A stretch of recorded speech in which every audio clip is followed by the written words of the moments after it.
చెప్పి బడ్జెట్ పెట్టడం కూడా పోస్ట్‌పోన్ చేసినాడు. ఇక చివరికి బడ్జెట్ ప్రవేశపెట్టక తప్పదు అని చెప్పి తప్పనిసరి పరిస్థితుల్లో నవంబర్‌లో బడ్జెట్ ప్రవేశపెట్టక తప్పలా. ఏ రాష్ట్ర ప్రభుత్వమైనా గానీ ఎవడైనా ఎప్పుడైనా గమనించారా నవంబర్‌లో బడ్జెట్ ప్రవేశపెట్టడం? అంటే 3 నెలలు. ఒక్క చంద్రబాబు నాయుడు గారి హయాంలోనే ఆ జిమ్మిక్కులన్నీ చూస్తాం. ఎందుకంటే బడ్జెట్ ప్రవేశపెడితే ఆ బడ్జెట్ డాక్యుమెంట్లు రాయాలి రాష్ట్రానికి ఉన్న అప్పులు ఎంతున్నాయి అని చెప్పి. ఆ డాక్యుమెంట్లో రాష్ట్రానికి ఉన్న అప్పులు ఎంతున్నాయని ఒకసారి చూపించేస్తే ఆ తర్వాత ఇంక చంద్రబాబు నాయుడు ముసలి కన్నీరు గార్చలేడు, డ్రామాలు ఆడలేడు, జగన్ మీద చెప్పినట్టు అన్ని తప్పులు అని చెప్పి తేలిపోతాయి కదా. కాబట్టి బడ్జెట్ డాక్యుమెంట్ ప్రవేశపెట్టడమే నవంబర్ దాకా పోస్ట్‌పోన్ చేశాడు. చివరికి నవంబర్‌లో బడ్జెట్ డాక్యుమెంట్ ప్రవేశపెట్టేసరికే తనంతటి తానే బడ్జెట్ డాక్యుమెంట్ ప్రవేశపెట్టేటప్పుడు తనంతటి తానే 6,46,531 కోట్ల రూపాయలని చెప్పి తాను ప్రవేశపెట్టిన బడ్జెట్ డాక్యుమెంట్లో తానే ఒప్పుకోక తప్పలేదు. ఇంతకన్నా దారుణమైన మనిషి పరిస్థితి బహుశా ఎక్కడా ఉండదు. ఈ పెద్ద మనిషి చంద్రబాబు నాయుడు గారు ఇలాంటి మోసాలు చేస్తూ ఉంటాడు ఎప్పుడు కూడా.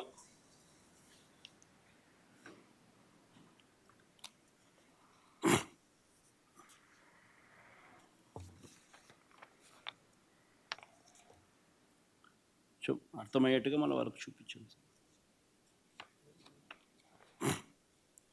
ఎక్కడెక్కడ అంటే 6,46,000 కోట్లు అనేది చూపించండి ఆయన బడ్జెట్ డాక్యుమెంట్. చూసినారా? అది గమనిస్తే కనిపిస్తుంది. చూసినారా?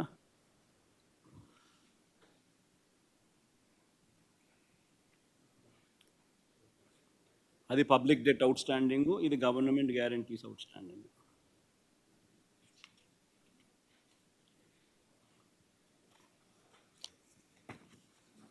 మళ్ళీ అన్ని కాపీస్ మీకు ఇస్తారులే, అందరు తీసుకొని పోండి. ఇన్ని చేయాలి మీ టీవీలలోనూ మీ పేపర్లలోనూ. మీరు ఇవన్నీ డాక్యుమెంట్ ప్రజెంటేషన్ కూడా చేయాలి. ఏ రకంగా బడ్జెట్ డాక్యుమెంట్ నువ్వు 6,46,000 కోట్లు రాష్ట్ర అప్పులు ఉన్నాయని చెప్పి చూపిస్తూ, ఏ రకంగా నువ్వు 14,00,000 కోట్లు 12,00,000 కోట్లు 10,00,000 కోట్లు అని చెప్పి ప్రజలను మిస్లీడ్ చేయడం ఎంత మటుకు ధర్మం అని చెప్పి అర్థమయ్యేట్టుగా అందరూ క్వశ్చన్ చేయాలి. ధర్మమేనా ఇటు చేయడము అని చెప్పి. ఈ పెద్ద మనిషి చంద్రబాబు నాయుడు గారు గుర్తుపెట్టుకోవాల్సిన అంశం ఏమిటి అని అంటే, ప్రజలందరికీ కూడా తెలియాల్సిన అంశం ఏమిటి అని అంటే, ఏ ప్రభుత్వమైనా కూడా it is governed by FRBM norms. ఏ ప్రభుత్వమైనా కూడా FRBM ప్రకారము రాష్ట్ర GSDPలో 3%, 3.5% సెంట్రల్ గవర్నమెంట్ డిసైడ్ చేస్తుంది. ఆ డిసైడ్ చేసిన ఆ పర్సంటేజ్ ప్రకారమే ఎవరైనా కూడా బారోయింగ్ చేయగలుగుతారు. అంతకన్నా ఎక్కువ చేసే అవకాశం చాలా తక్కువగా ఉంటుంది.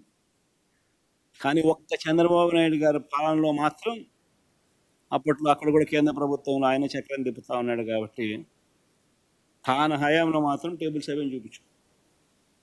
తాను హయాంలో మాత్రం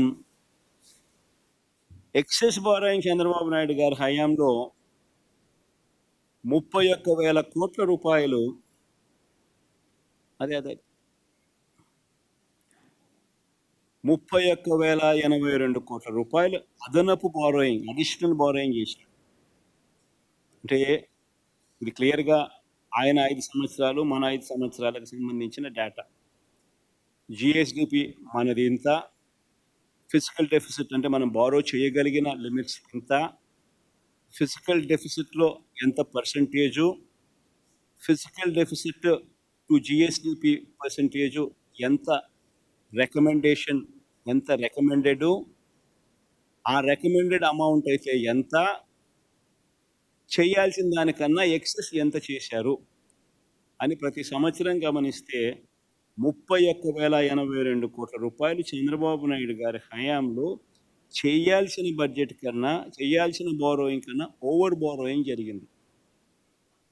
ఇన్‌ఫాక్ట్ మన కర్మ ఏందనంటే ఆయన ఓవర్ బారోయింగ్ మన హయాంలో 17,000 కోట్లు మన హయాంలో కట్ చేసిండు.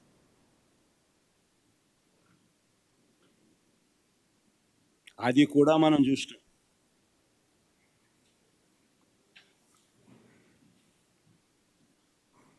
కేబుల్ 9కి తీసుకోండి బామ్మ.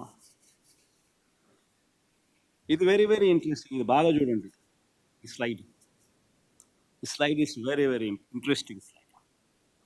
చంద్రబాబు నాయుడు గారు వచ్చాక రాష్ట్ర ప్రభుత్వ సొంత ఆదాయం కూడా తగ్గింది. ఒకసారి గమనిస్తే ఇది 2023, 24కి సంబంధించింది. పై డేటా 2024, 25కి సంబంధించిన సంవత్సరం. అంటే వైఎస్ఆర్‌సీపీ ప్రభుత్వం సంబంధించిన, అంటే చంద్రబాబు నాయుడు జూన్‌లో ప్రమాణ స్వీకారం చేశాడు కాబట్టి జూన్ నుంచి డిసెంబర్ దాకా తీసుకున్నాం. ఈ 6 నెలలు, ఈ 7 నెలల ఈ ఈ 1, 2, 3, 4, 5, 6, 7 నెలలకు సంబంధించిన revenues, states own revenues. Telugu Desam Chandrababu Naidu గారి హయాంకు సంబంధించిన రెవెన్యూస్ పై కాలం. 2023, 24 అంటే వైఎస్ఆర్‌సీపీ ప్రభుత్వ హయాంలో జూన్ నుంచి డిసెంబర్ వరకు వచ్చిన ఆదాయం